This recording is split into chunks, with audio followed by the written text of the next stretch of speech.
Pads went on for the first time this training camp, and the stars came out to play. This wasn't a quiet feel-out session. This was genuine iron sharpening iron, with highlight reel plays flying on both sides of the ball. Let's break down everything that happened because there's a lot to cover. Let's start with the player whose name came up more than anyone else, rookie linebacker Sonny Styles, the 7th overall pick out of Ohio State. The moment pads went on, he suddenly looked like a legitimate NFL player. During goal line work early in practice, he burst through a handoff and stuffed Bill Krosky-Merritt short of the goal line, a perfect encapsulation of the athletic potential that got him drafted this high. Watching him in person over the weekend, there were flashes of brilliance mixed with moments where he still looked like he was thinking a bit too much, not fully instinctive yet. That's completely understandable given he's only played linebacker for 2 total years after starting as a safety recruit. But this particular practice showed real progress. Another run stuff later in the day playing alongside Frankie Louvu, suggesting real first-team reps plus a delayed blitz where he had a clean, untouched lane to the quarterback that would have resulted in a sack in a real game. He was also reportedly locking up in coverage, including a rep against Antonio Williams near the goal line where the receiver couldn't do much of anything against him. That safety background is exactly what makes him such a valuable, versatile chess piece for this defense. Another rookie who had a genuine breakout day was linebacker Joshua Josephs, a 5th-round pick who'd been relatively quiet through the first week before suddenly coming alive the moment pads went on. He batted down a pass during team competition periods and dominated one-on-one reps against tackle Andrew Wiley. He also nearly came away with an interception while covering a tight end during team drills, with multiple observers specifically noting that his coverage ability looked like that of a legitimate inside linebacker, not just an edge-oriented pass rusher. That kind of positional flexibility, combining real pass-rushing juice with genuine coverage ability, mirrors exactly what made Andrew Van Ginkel such a valuable piece elsewhere in this league. Given how much this new defensive coordinator loves moving pieces around and disguising responsibilities, a 5th-round rookie who can convincingly do it all might end up being one of the steals of the entire draft class. Now to the running back committee, because there was plenty happening there too. Bill Krosky-Merritt caught a touchdown near the pylon on a throw from Marcus Mariota, continuing a trend of receiving production from him after another touchdown grab just days earlier. There was also a genuinely clever misdirection concept. Rachaad White lined up in the backfield while Krosky-Merritt split out wide, then motioned in jet fashion across the formation before taking a full-speed jet sweep the other direction for a first down. White also caught his own touchdown on the day. Between these two backs, that's 3 total receiving touchdowns from the running back position across the first several practices, suggesting real intentional design around using this backfield as receiving weapons, not just between the tackles runners. If Krosky-Merritt has genuinely developed as a receiver on top of continuing to improve in pass protection, that unlocks real value for this offense. Even outside voices who were previously skeptical of this running back room's overall talent level have started publicly softening that stance based on what they're seeing in camp. Quarterback Jaden Daniels continued building on his strong start to camp, looking sharp for a 2nd consecutive practice.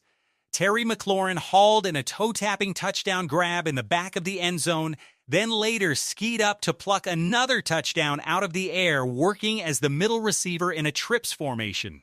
There was a brief scare when tight end Chig Okonkwo got rolled up on and limped off temporarily, but he returned shortly after and beat double coverage to Hall in a 25-yard touchdown from Daniels, a great sign given real concern about his health in the moment. The tight end room as a whole continues getting real opportunities. Ben Sinnott ran a screen play and also worked out of the backfield as a fullback on some play-action leak concepts, and Colson Yankoff nearly came down with an acrobatic, if ultimately out of bounds, grab in the end zone as well. There was also a genuinely encouraging moment on a broken screenplay where Daniels had to throw the ball into the dirt after a free rusher blew up the concept. Simple as that sounds, It's actually a meaningful development. A quarterback who can recognize a blown play and simply throw it away rather than force a bad decision or take an unnecessary hit is exactly what this coaching staff wants to see, and it echoes the same disciplined decision-making he showed during his college career. Elsewhere in the passing game, Antonio Williams caught at least 2 touchdowns, one from Sam Hartman, who reportedly had a better overall day, and another from Marcus Mariota on a curl route. Lawrence Cager caught a touchdown of his own, and Jalen Lane reportedly hauled in 2 or 3 touchdowns as well, though he did drop one that Daniels rifled through tight coverage.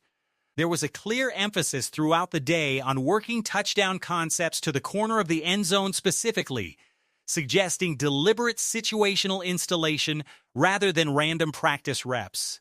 Up front, guard Sam Cosmi reportedly dominated one-on-one pass rush drills, continuing to look stronger than ever, and the offensive line as a whole reportedly won the day overall.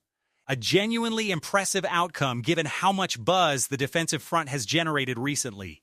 Julian Good-Jones also had a notably strong day at center, exactly the kind of encouraging sign this position group needs given the uncertainty at that spot. On the other side, defensive lineman Javon Kinlaw quietly put together his own strong day, picking up a couple of practice sacks, beating both Brandon Coleman and veteran left tackle Laramie Tunsil on separate reps, a genuine credit to how much this new defensive scheme moves players around into different matchups. Edge rusher Caleb Chasson also continued flashing the same explosive first step that's been generating buzz all camp. At safety and nickel, this defense continues showing a heavy dose of 3 safety personnel groupings, rotating names like Tyler Owens, Will Harris, and Quan Martin through those roles alongside Frankie Louvu and Nick Cross. Owens specifically blew up a toss run playing out of a nickel role, reinforcing that this coaching staff seems to genuinely believe in this safety room's depth and versatility. Contrary to some of the offseason skepticism about that position group, cornerback Michael Sainristil also picked up back-to-back pass breakups on separate plays. At kicker, both Drew Stevens and Jake Moody went a perfect 6 for 6 on the day. Through 2 public practices now, Moody sits at a flawless mark while Stevens has missed a couple. Even though his leg strength continues to stand out as clearly superior in terms of raw distance. Stepping back to look at the bigger picture, what makes this camp feel genuinely different from recent years isn't just individual flashes, it's that both sides of the ball are executing at a high level simultaneously. This offensive scheme looks innovative, and the players are executing it cleanly. But the defense's pressure packages are creating real confusion right back, forcing quick decisions and swarming coverage that limits yards after the catch. That kind of competitive, high-level execution on both sides is exactly what elevates a training camp from ordinary to genuinely exciting, even while acknowledging that games still ultimately have to be played to know for certain how this team performs once it matters. So here's where things stand after the first padded practice of camp. A rookie linebacker in Sonny Styles delivering exactly the coming-out party this fan base has been waiting for. A 5th-round pick in Joshua Josephs looking like a potential steal. A running back room quietly building real credibility through the receiving game. And both sides of the ball trading real, competitive victories in a way that feels like a genuine step forward for this organization. So tell us, which standout performance from this practice has you the most excited? And do you think Joshua Josephs ends up carving out a real role behind this year's veteran linebackers as the season progresses? Let us know down in the comments below. If you enjoyed this breakdown, make sure to like this video, drop your thoughts in the comments, and subscribe to the channel so you don't miss a single update as training camp continues to unfold. There's a lot more to track in the days ahead, and we'll be right back here with the next update very soon. Hail to the Commanders!